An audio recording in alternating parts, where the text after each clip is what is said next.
Assalamualaikum warahmatullahi wabarakatuh. Nama saya Rula Lutfiani, NIM 2018-12214 dari Teori Akuntansi kelas 5E. Pada kesempatan kali ini, saya akan memaparkan mengenai kerangka konseptual pada teori akuntansi. Apa itu kerangka konseptual? Kerangka konseptual merupakan sistem yang melekat dengan tujuan-tujuan serta sifat dasar yang mengarah pada standar yang konsisten dan terdiri atas sifat, fungsi, dan batasan dari akuntansi keuangan dan laporan keuangan. Kerangka konseptual diperlukan untuk menghasilkan standar dan aturan yang konsisten yang disusun atas dasar yang sama sehingga menambah pengertian dan kepercayaan bagi para pengguna laporan keuangan. Selain itu juga, kerangka konseptual diperlukan untuk mengatasi solusi atas masalah-masalah yang baru saja timbul yang terjadi sesuai dengan berkembangnya bisnis dan lingkungan.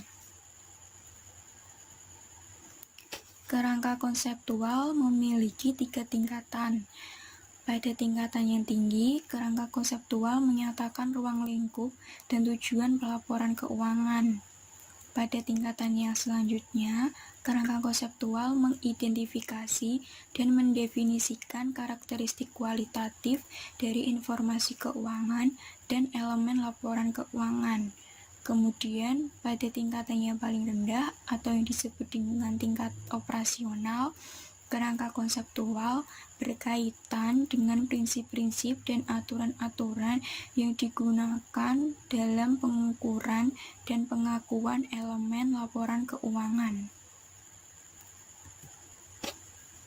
Kerangka konseptual memiliki beberapa manfaat dari pendekatan dalam menentukan standar akuntansi. FSAP sebagai organisasi yang berfungsi untuk menetapkan standar akuntansi keuangan menyatakan bahwa kerangka konseptual memiliki 4 manfaat. Manfaat yang pertama yaitu sebagai pedoman dalam menentukan standar akuntansi.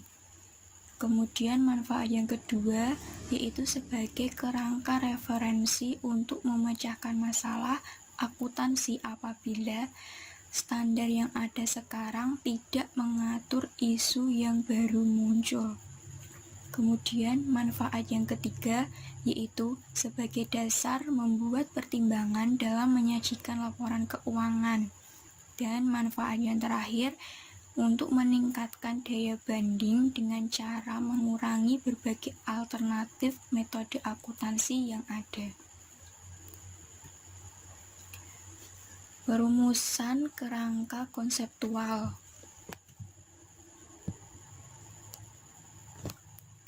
Proses perumusan kerangka konseptual itu merupakan proses evolusi yang dihasilkan dari pekerjaan atau proyek yang sebelumnya.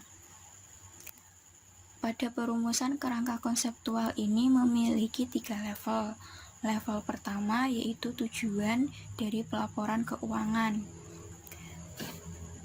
Disajikannya laporan keuangan yaitu memiliki beberapa tujuan yang meliputi pertama, memberikan informasi yang bermanfaat bagi para investor, kreditor, dan pemakai lainnya dalam pengambilan keputusan.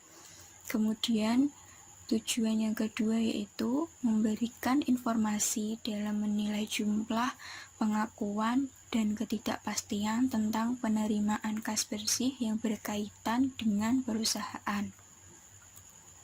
Yang ketiga, memberikan informasi tentang sumber ekonomi suatu perusahaan, klaim terhadap sumber tersebut, dan pengaruh dari terjadinya transaksi, peristiwa, maupun kondisi yang mengubah sumber ekonomi dan klaim terhadap sumber dari perusahaan tersebut.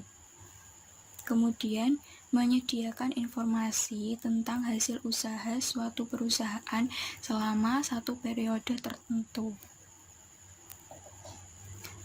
Selanjutnya, menyediakan informasi tentang bagaimana perusahaan memperoleh dan membelanjakan kas, tentang pinjaman dan pembayaran kembali pinjaman, tentang transaksi modal, termasuk dividen kas dan kepada pemilik, serta faktor-faktor lainnya yang mempengaruhi likuiditas dan solvensi perusahaan.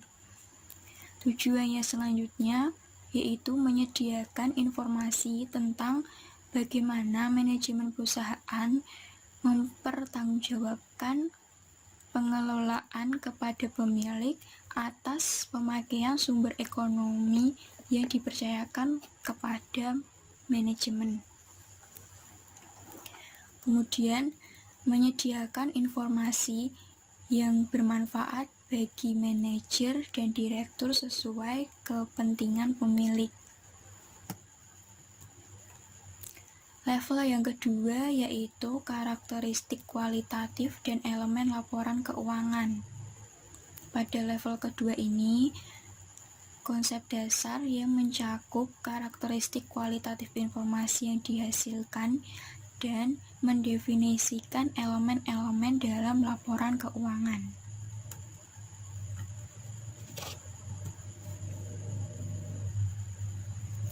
Karakteristik kualitatif dari informasi meliputi pertama, relevan.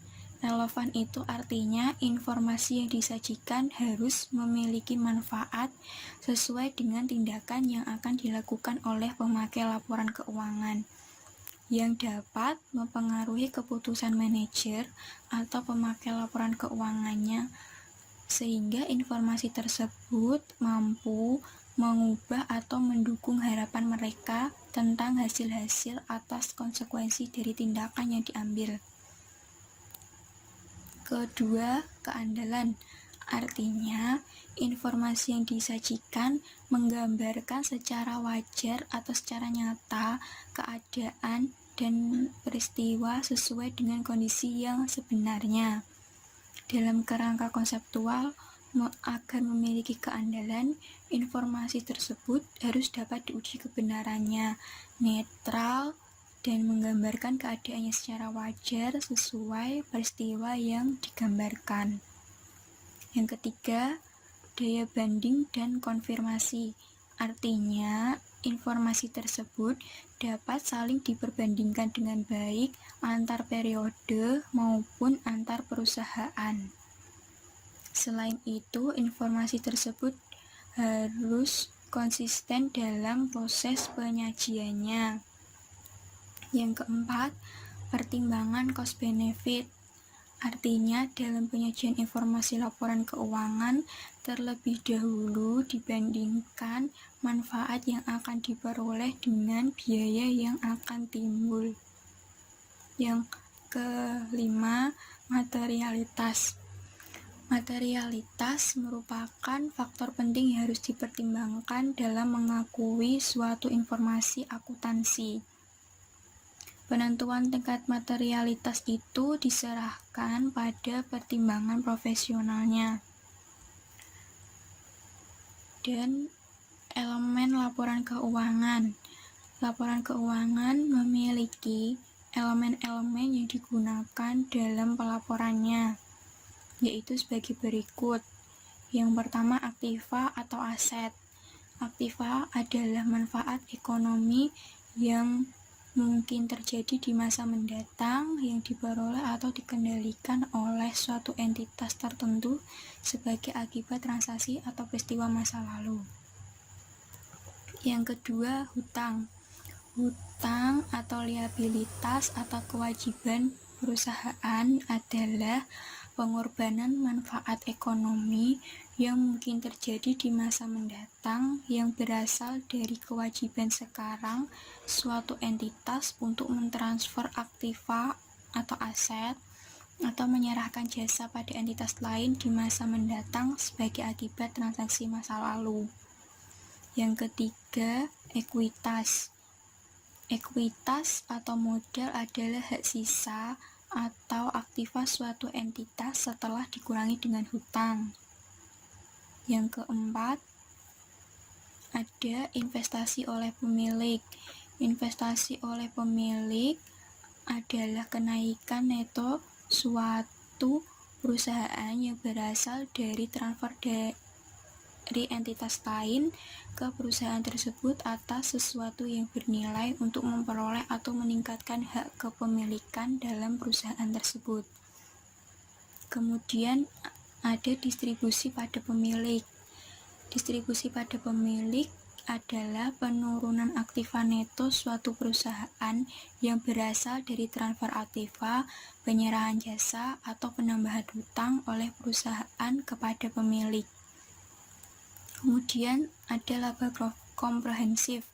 Laba komprehensif adalah perubahan ekuitas suatu entitas selama satu periode yang berasal dari transaksi atau peristiwa dan kondisi lainnya dari sumber yang bukan berasal dari pemilik. Kemudian ada pendapatan. Pendapatan adalah aliran masuk atau kenaikan aktiva suatu entitas atau penurunan hutang suatu entitas selama satu periode.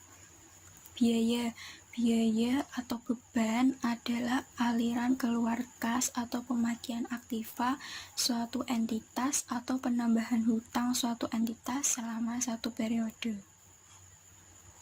Kemudian ada keuntungan dan kerugian. Keuntungan adalah kenaikan ekuitas dari transaksi insidentil suatu entitas dan berasal dari semua transaksi, peristiwa, dan kondisi lainnya yang mempengaruhi entitas dalam satu periode di luar transaksi yang berasal dari pendapatan atau investasi oleh pemilik. Sedangkan kerugian adalah penurunan ekuitas dari transaksi insidentil suatu entitas dan berasal dari semua transaksi, peristiwa, dan kondisi lainnya yang mempengaruhi entitas selama satu periode. Kemudian pada level 2, selain terdapat karakteristik kualitatif dan elemen laporan keuangan, juga terdapat pengakuan dan pengukuran. Dalam SFAC nomor 5 disebutkan bahwa kriteria yang digunakan untuk mengakui elemen laporan keuangan didasarkan pada 4 faktor, yaitu definisi, keterukuran, relevan, keandalan. Sedangkan untuk mengakui adanya 5 dasar pengukuran yang digunakan untuk menentukan nilai aktiva dan hutang adalah biaya historis, biaya pengganti terkini, nilai pasar terkini, nilai bersih yang dapat direalisasi, dan nilai sekarang aliran kas. Kemudian perumusan kerangka konseptual pada level ketiga yaitu postulat, prinsip, dan keterbatasan. Pada level yang ketiga ini yaitu pedoman operasional yang digunakan dalam mengukur dan mengakui elemen laporan keuangan serta menyajikan informasi keuangan. Pedoman tersebut terdiri dari postulat akuntansi atau asumsi dasar yang digunakan dalam mencatat sebuah transaksi. Asumsi dasar merupakan pernyataan yang kebenarannya terbukti dengan sendirinya dan menggambarkan lingkungan ekonomi, politik, sosial, dan hukum tempat akuntansi dipraktekkan. Asumsi dasar yang digunakan terdiri dari the economic entity atau kesatuan usaha. Akuntansi memandang badan usaha sebagai unit yang berdiri sendiri, bertindak atas namanya sendiri, dan terpisah dari pemilik yang menanamkan modal ke dalam badan usaha tersebut. Jadi, akuntansi hanya dapat dipraktikkan apabila ada pemisahan yang jelas antara pemilik entitas dengan perusahaan. Kemudian asumsi dasar yang kedua yaitu going concern atau kontinuitas usaha atau kelangsungan usaha. Kegiatan perusahaan dianggap akan berlangsung sampai waktu terbatas apabila tidak ada rencana yang pasti bahwa perusahaan akan dibubarkan. Asumsi yang ketiga yaitu monetary unit atau penggunaan unit moneter.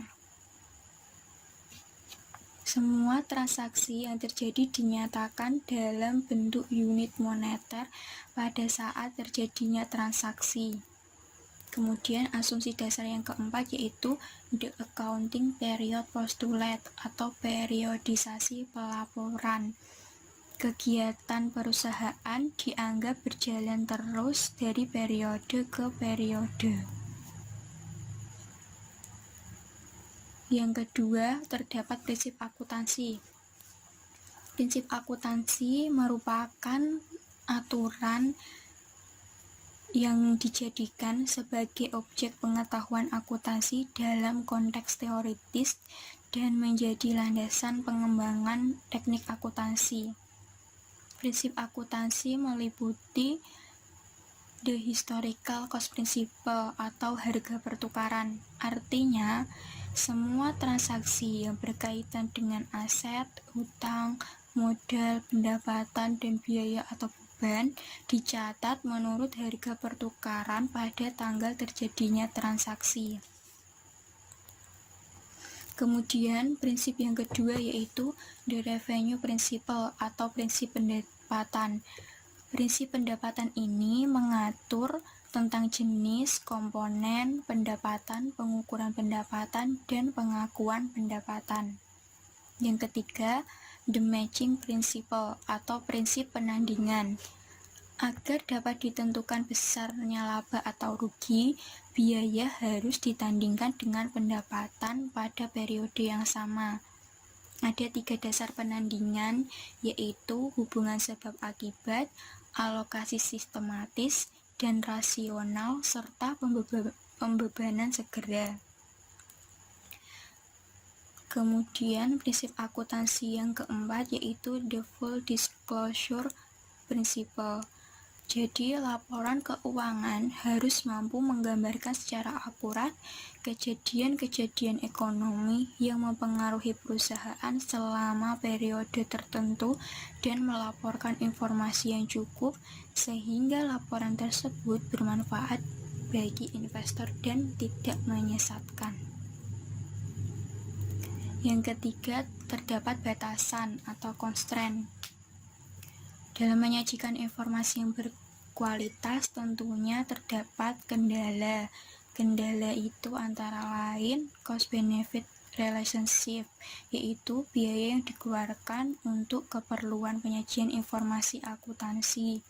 Yang kedua, the materiality principle akuntansi hanya melaporkan atau berkepentingan dengan informasi keuangan yang dianggap material saja. Kemudian yang ketiga, industri practice, yaitu adanya praktek industri tertentu yang seringkali menyimpang dari teori dasar akuntansi. Dan yang keempat, the conservation principle. Apabila perusahaan memilih satu di antara 2 teknik akuntansi yang ada, maka harus dipilih alternatif yang kurang menguntungkan bagi ekuitas pemegang saham. Kemudian, kerangka konseptual di Indonesia. Di Indonesia, kerangka konseptual dikenakan pada September tahun 1994. Dalam hal ini, IAI mengambil kebijakan untuk mengadopsi kerangka konseptual yang disusun oleh IASC sebagai dasar penyusunan dan penyajian laporan keuangan. Yang pertama, terdapat tujuan dan ruang lingkup. Tujuan kerangka konseptual adalah untuk membantu berbagai pihak dalam mencapai tujuan tertentu berkaitan dengan masalah akuntansi yang muncul.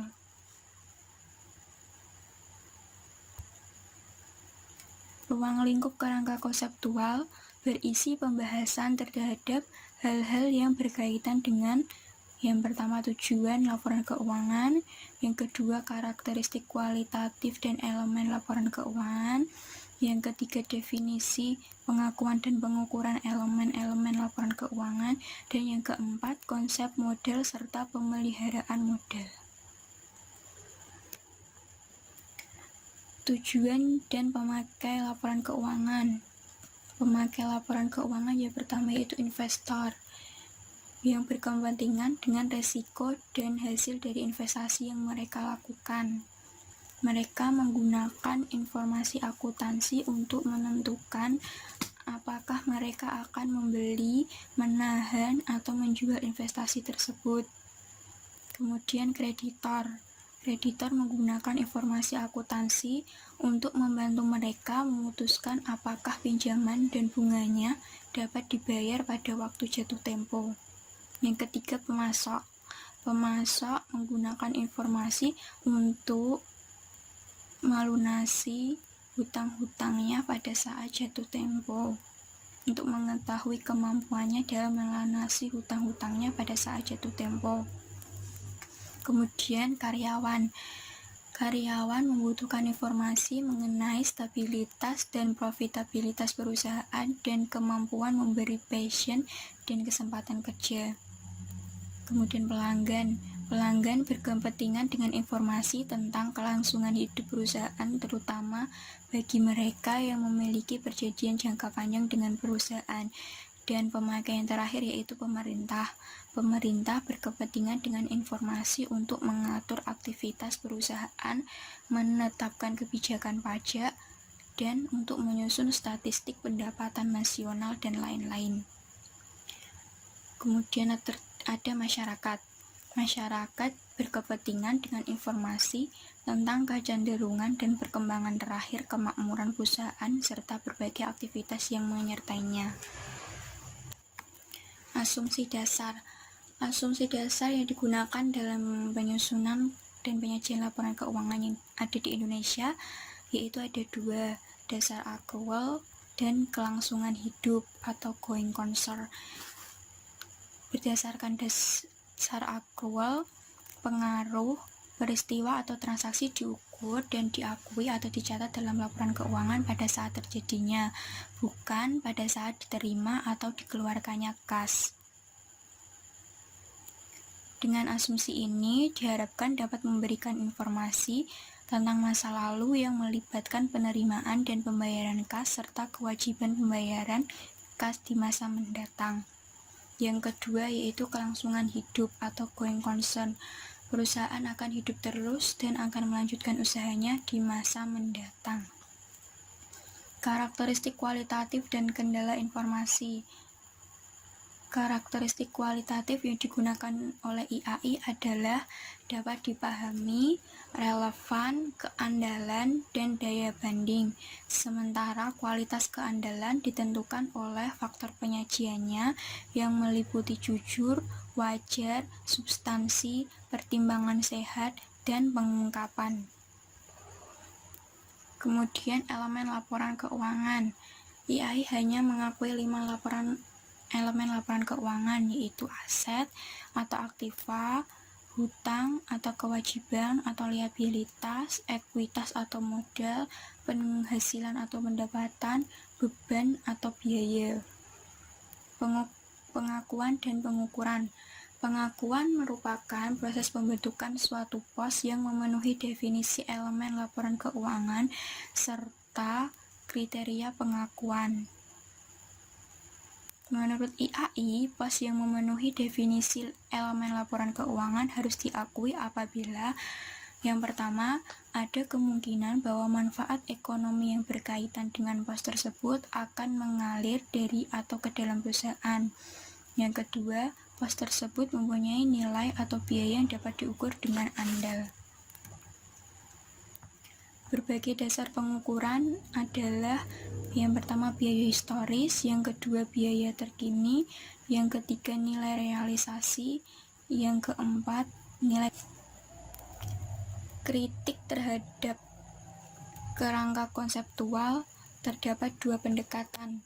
Pendekatan yang pertama yaitu pendekatan ilmiah yang meliputi deskriptif dan non-operasional, dan yang kedua asumsi ontologi dan epistemologi, yang ketiga perputaran logika, dan yang keempat disiplin yang tidak ilmiah. Pada pendekatan ilmiah deskriptif dan non-operasional, kerangka konseptual dimaksudkan sebagai proyek perspektif yang bertujuan untuk memberi pedoman atau preskripsi bagi aturan tentang bagaimana menyajikan informasi yang relevan dalam pengambilan keputusan. Artinya, konsistensi tersebut merupakan konsistensi dengan abstraksi, bukan konsistensi dengan substansi.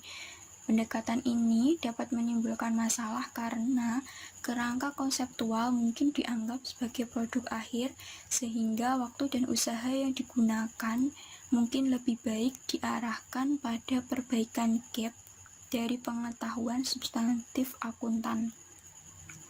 Kemudian yang kedua, asumsi ontologi dan epistemologi.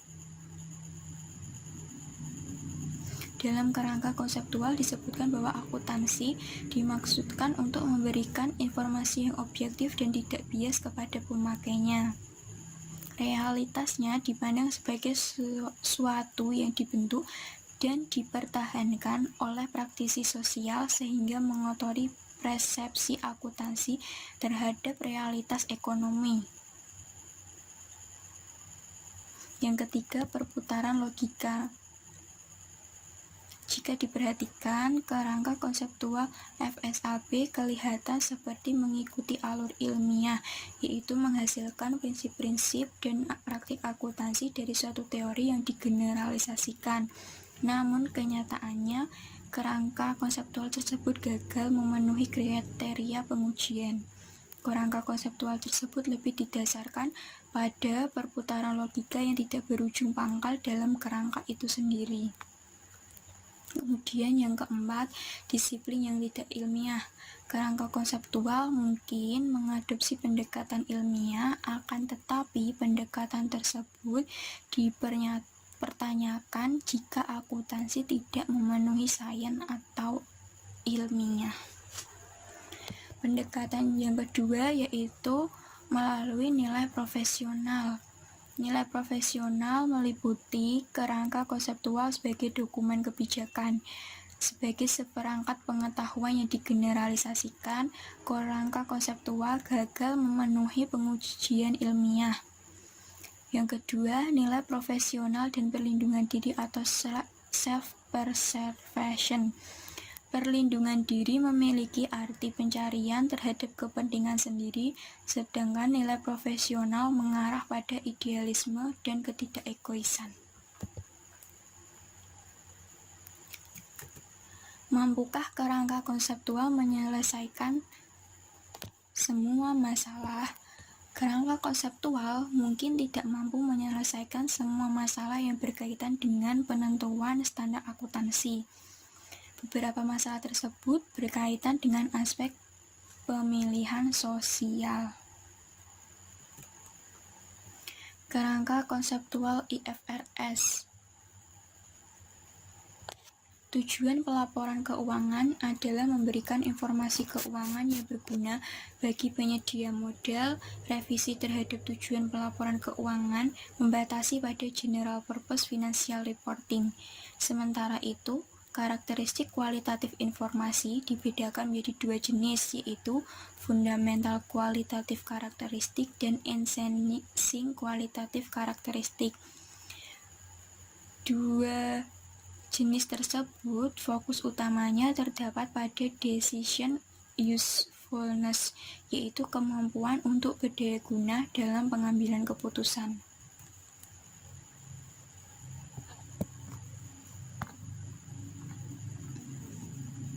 Decision usefulness sebagai berikut. Yang pertama, relevan, yaitu artinya informasi tersebut harus memiliki nilai prediksi dan nilai konfirmasi. Yang kedua, faithful representation, artinya adanya kesesuaian antara ukuran atau deskripsi dan fenomena yang akan dijanjikan dalam mengasumsikan bahwa informasi yang diandalkan harus bebas dan tidak bias. Yang ketiga, enhancing kualitatif karakteristik. Dalam karakteristik tersebut terdapat 4 item yang dapat meningkatkan, yaitu comparability, verifiability, timeliness, dan understandability. Yang keempat, terdapat constraint of qualitative characteristic, yaitu bahwa manfaat memperoleh informasi keuangan dengan karakteristik kualitatif yang tinggi harus lebih besar dari biaya penyedia informasi dengan karakteristik kualitatif tersebut, atau harus dilihat dari benefit cost ratio. Yang kelima, elemen laporan keuangan menurut IFRS, yaitu meliputi aktiva, hutang, ekuitas, pendapatan, dan biaya. Pengakuan laporan keuangan IFRS menyatakan bahwa item dalam laporan keuangan dapat diakui jika yang pertama, kemungkinan manfaat ekonomi di masa datang akan mengalir ke atau dari entitas. Kemudian yang kedua, jika sumber daya tersebut dapat diukur secara handal. Namun demikian, dalam kasus standar akuntansi akan menambahkan kondisi tertentu sebelum item tersebut mungkin dapat diakui atau dilarang diakui. Sekian pemaparan mengenai kerangka konseptual teori akuntansi dari saya.